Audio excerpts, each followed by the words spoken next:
My sister's lies got me thrown out at 15, then she finally admitted it. She cried, I was branded a thief, and I slept behind a gas station while she played the victim. But the night she slipped and confessed, my mom heard every word, and everything changed. Hi, I'm Kyle. 18 now, but when I was 15, my whole life got torched by my little sister's tears. It was a Tuesday night, and I was half asleep at my desk with my old laptop buzzing like a dying fly. The house was quiet, that heavy, late-night silence where you can hear every creak in the floorboards. Then my door slammed open so hard the handle cracked the drywall. My parents stormed in like I'd set the place on fire. Mom's face was blotchy red, Dad's forehead vein pulsing like he'd been waiting his whole life for this explosion. And behind them, Becca. Sweet little Becca, my sister, 2 years younger, and the family angel. Her eyes were wet, her lip trembling in perfect performance. He stole it, she said between sobs. I saw him take it from Dad's wallet. I thought she was joking at first. What are you talking about? But Dad was already tearing through my room, checking drawers, flipping over my pillow, and then froze. In his hand was a wad of crumpled bills. 300, maybe 4. My heart stopped. Becca gasped theatrically, clutching herself like she was in a courtroom drama.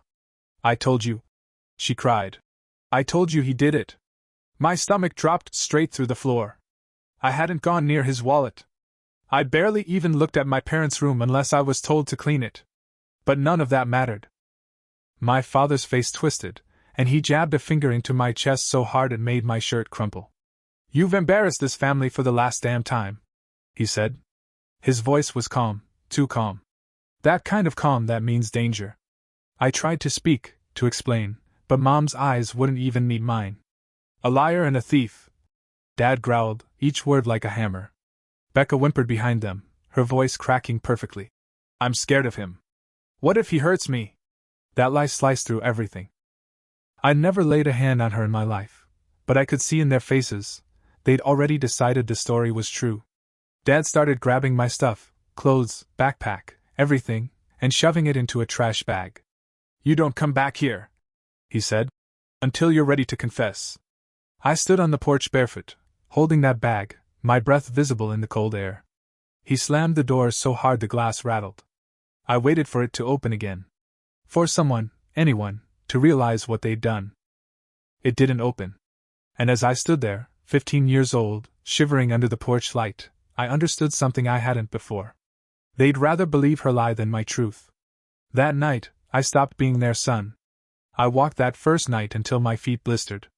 Just circles around the block, gripping the trash bag like it was a lifeline. The cold bit through my sweatpants, and the wet grass stung my toes. I remember thinking, this can't be real. Families fight. Parents yell. But this? Being thrown out barefoot because of a lie. That had to be a nightmare. By midnight, I ended up in front of my friend Lindsay's house. She'd been my best friend since middle school, the kind of person who always smelled like vanilla shampoo and never judged. When she opened the door and saw me standing there in the dark, her face went pale. Jesus, Kyle, what happened? They kicked me out. No hesitation. She pulled me inside, whispering so her parents wouldn't wake. I sat on her floor, dripping rainwater and embarrassment, while she found me an old blanket and a slice of cold pizza. I don't think I've ever been that grateful in my life. I slept like the dead. But the next morning, her mom wasn't as soft. She pulled me aside before school. Kyle, honey, I can't have this. You can stay one more night, but I've got 2 kids already. You'll have to figure something out. I nodded, pretending to understand, but my throat was tight. She drove me to school the next day and said, Take care of yourself, okay? Then she drove off. That was it. I stashed the garbage bag in my locker, pretending I had somewhere else to go. The truth? I didn't. For the next week, I drifted. A night on a classmate's couch here, a basement floor there. Everyone had sympathy until they realized what came with it: drama, rumors, my crazy family. Then it was. Sorry, man, my parents said no. Eventually, there was nowhere left to go. That's when I started sleeping behind the gas station. It wasn't much, just a dark nook between the dumpsters where the light didn't hit. It smelled like old fries and oil, but it was dry, and that was enough. I learned which vending machines gave loose snacks, how to blend into the library until closing time, and how to pretend like the hunger didn't hurt. But school was worse. By the end of week 1, Becca had rewritten the story. According to her, I wasn't just a thief. I was unstable, dangerous, possibly on drugs. "It's so sad," she'd say, voice dripping with pity. "I just hope he gets help." And people believed her. Of course they did. The perfect daughter, saving face for her broken brother. I'd walk through the halls and hear whispers. "Hide your stuff.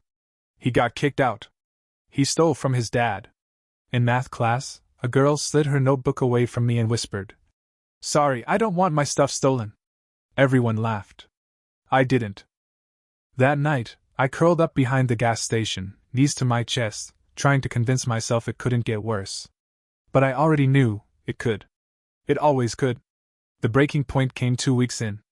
I was running on fumes, sleeping an hour here, half there, eating when I could steal a packet of crackers from the vending machine at school or whatever fast food leftovers I found in the trash behind the gas station. I didn't even smell like a person anymore. I smelled like the street. Then one night, headlights cut through the dark as I was sitting on that same bench near the park. For a split second, I thought it was a cop. But no, it was worse. It was my dad. He slammed the car door so hard the echo bounced off the houses. "Get in," he barked. I stayed where I was. "No." I shook my head. "Not unless you admit Becca lied." His jaw clenched so tight I could see the muscle twitch. "Don't you dare talk about your sister like that. She's been through enough because of you." I laughed, this bitter, broken sound that didn't even feel like mine. "Through enough? I'm sleeping behind a gas station. You did that to yourself," he snapped. "Now you're coming home, confessing, and apologizing, or I'll tell the cops you've been stealing from stores and begging on the street. You'll spend the night in a cell instead of whining here." I stood, heart pounding. "Then call them. But I'm not confessing to something I didn't do." He took a step toward me, hand twitching like he wanted to grab me. For a second, I thought he'd hit me again. But he didn't. He just turned and drove off, leaving me in the glow of the streetlight shaking. That was when it really hit me. He didn't want the truth. He wanted obedience. The next morning, I walked straight into the school counselor's office. I figured if anyone might believe me, it'd be her. I told her everything. How Becca planted the money, how my parents threw me out, how I'd been living on the street.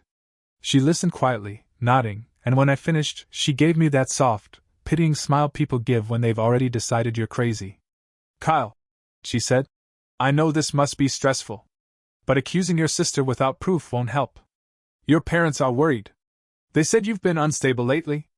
Unstable. That word gutted me more than hunger ever could. I wasn't unstable. I was surviving. After that, I called my aunt from a payphone. She was the last adult I thought might help. But as soon as I told her what happened, her voice went cold. "Kyle, I can't get involved in this. Your parents are doing what they think is best. Maybe if you just said sorry." "Sorry? For what? For existing?" I hung up before she finished. By that night, I was sitting outside the gas station again, drinking from a water fountain to trick my stomach into thinking it was full. The neon sign buzzed overhead. That's when I heard a voice I'd prayed never to hear again. "Wow," she said, mock surprise dripping from every word. "Didn't think you'd last this long out here." Becca. She was holding a Pepsi, her hair tied in that perfect ponytail Mom always bragged about. "Why are you here?" I snapped. "Curious," she said with a smirk. "Wanted to see how long before you crawled back." "Why are you doing this to me?" I asked, my throat dry. She tilted her head, almost pitying. "You think you had it rough? Try being me. Every day it was be like your brother, until I made sure they saw who you really were." I stared at her, heart pounding. "You set me up. You destroyed me." Her grin widened. "I didn't destroy you, Kyle. I just gave them what they already believed." She stepped closer, voice dropping low. "And if you keep running your mouth, I'll make up something worse. Then you won't just be homeless, you'll be in jail." She said it calm, cold, dead serious. Then she turned and walked off, sipping her Pepsi like she hadn't just threatened to erase me completely. That was the moment everything shifted. She wasn't just cruel. She was dangerous. And if no one was going to stop her, I was done waiting for someone who would. Days blurred after that, hunger, cold, and a kind of exhaustion that lived in my bones. I'd stopped counting how many nights I slept sitting up. My shoes had holes. My hoodie smelled like rain and gasoline. But Becca's words wouldn't stop echoing. "I'll make up something worse." She meant it. I knew she did. And the more I thought about it, the more I realized she didn't just want me gone, she wanted me erased. Then Lindsay found me. It was raining again, the kind of steady drizzle that soaked through everything. I'd curled up under the laundry shop awning, half asleep, when I heard someone running. A blur of red sneakers, an umbrella bumping against the wind. "Kyle!" She skidded to a stop, panting. Her hair was plastered to her forehead. "Why didn't you answer your phone? I've been looking for you everywhere." "My phone's dead," I muttered. That was easier than saying I didn't have a charger, or a house to plug one into. She crouched next to me, ignoring the puddles soaking her jeans. "You look awful." "Thanks." I tried to laugh, but it came out cracked. She reached into her jacket pocket and handed me a crumpled envelope. "Here. Take it." "What is it?" "Just open it." Inside, $60. Mostly crumpled ones and fives. "Lindsay, I can't."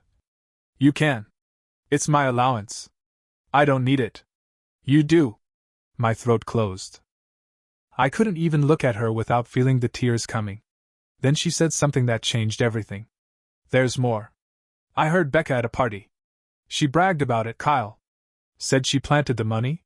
Everyone laughed. They thought she was joking, but she said it clear as day. I froze. My pulse started hammering. "She admitted it?" "Yeah. But nobody believed her. They said even if it was true, you probably deserved it." It felt like someone kicked me in the chest. Deserved it. That's what everyone thought, that I deserved to be homeless. I wanted to scream, to break something, to shake people until they saw me.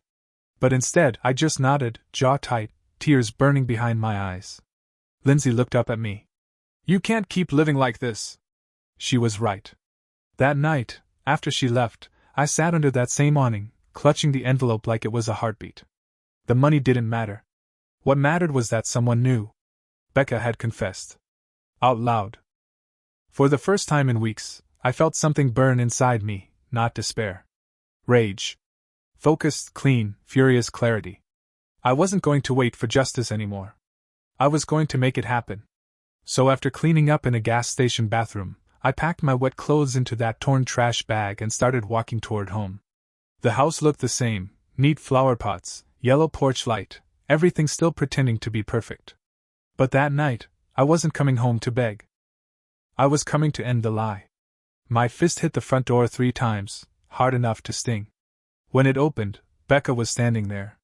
And she smiled. "Well," she said softly. "Look who crawled back." I didn't give her time to finish the smirk. I pushed past her.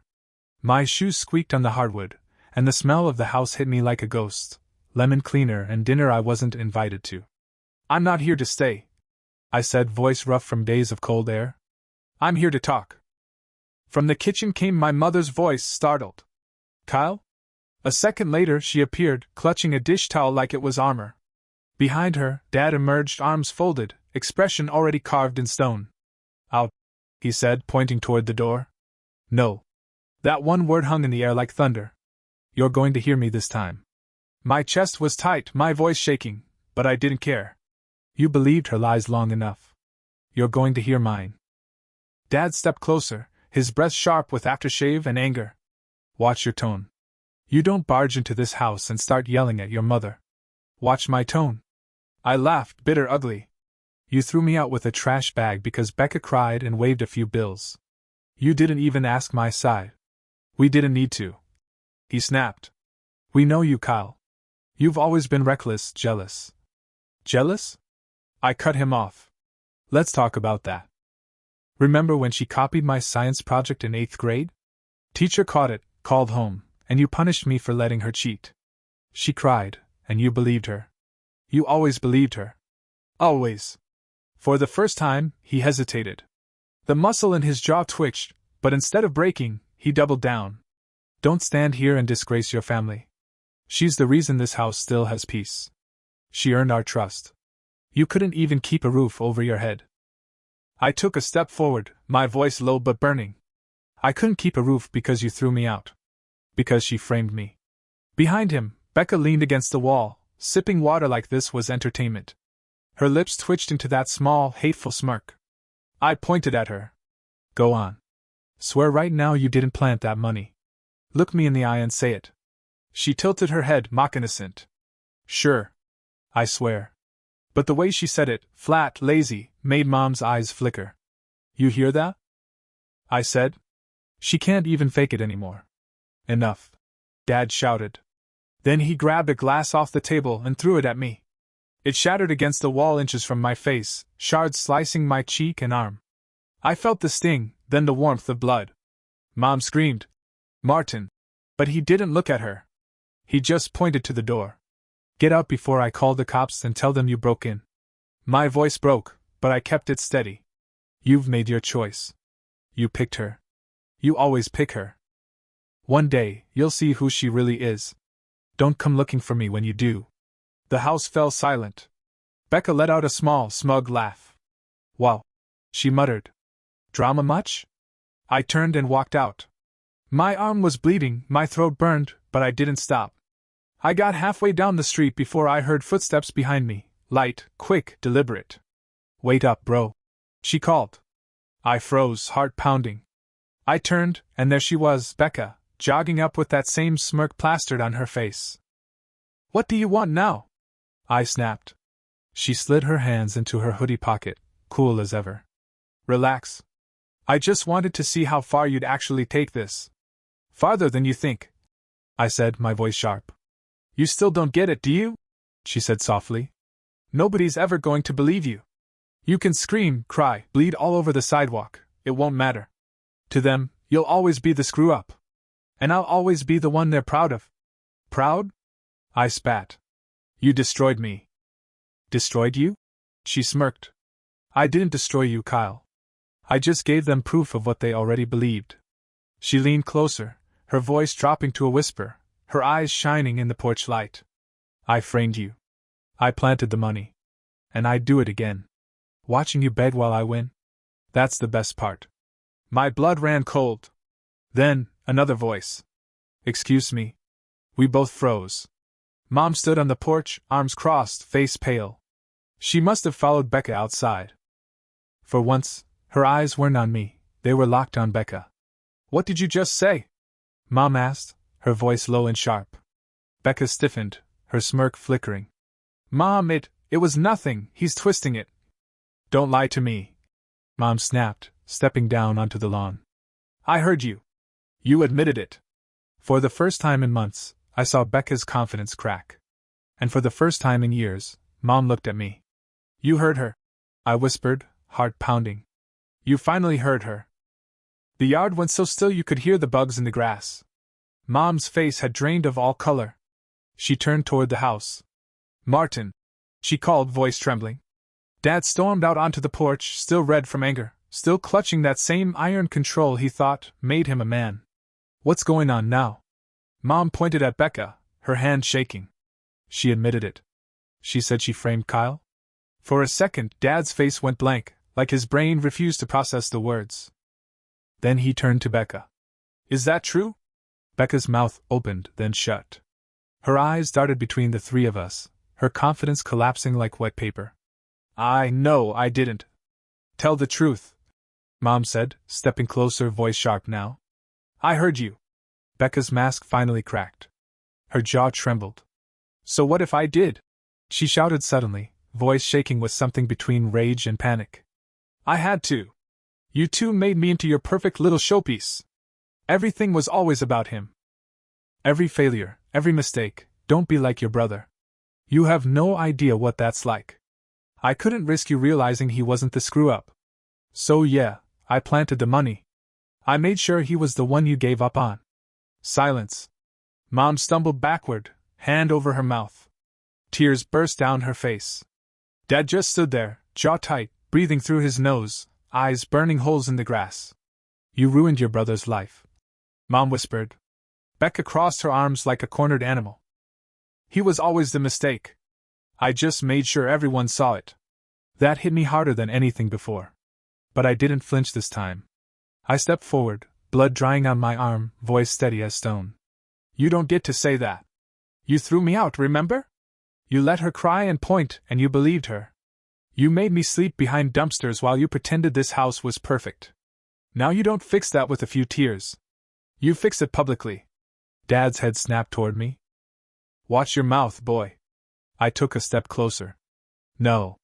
You don't get to tell me that anymore. You lost that right? Mom looked up, eyes glistening. Publicly? I nodded. You're going to tell everyone the truth. Facebook, church page, family chat, I don't care. You're going to post that I didn't steal a thing, that Becca framed me, and that you believed her. You let her destroy me, and now you're going to undo it. Dad's jaw clenched. We don't air family business online. I laughed, bitter. You already did when you threw me out. You let everyone believe I was a thief. Time to fix it.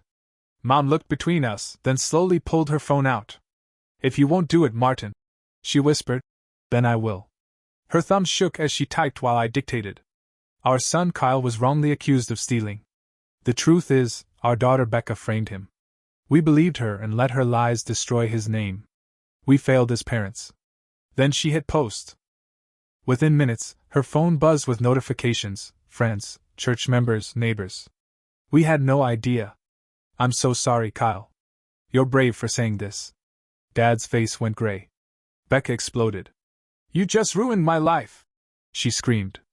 Dad turned on her, voice low and trembling. No, Becca. You ruined your own. She froze. For the first time, she looked small. I turned toward her, my voice barely more than a whisper. You wanted me erased. Now it's your mask that's gone. Everyone knows who you really are. She stared back, eyes glassy, mouth tight, but said nothing. Mom kept crying quietly. Dad looked 10 years older. The only sound was the soft ping of her phone, another notification, another truth spreading. I slung my backpack over my shoulder. I'm taking my room back. You don't get to throw me out again. You owe me that much. No one argued. Inside, the air smelled like soap and guilt. I dropped my trash bag by the stairs. For once, the house was silent. No yelling, no blaming, no pretending. I looked at the three of them one last time. You wanted a perfect family so bad, I said quietly. Now everyone gets to see what perfect really looks like. Then I climbed the stairs, each step slow, solid. My legs trembled, but I didn't stop. That night, I lay in my old bed, cut stinging, heart still pounding, but for the first time since that door slammed months ago, I slept under a roof that was mine. Not because they forgave me, but because the truth finally did what I couldn't. It forced them to see me,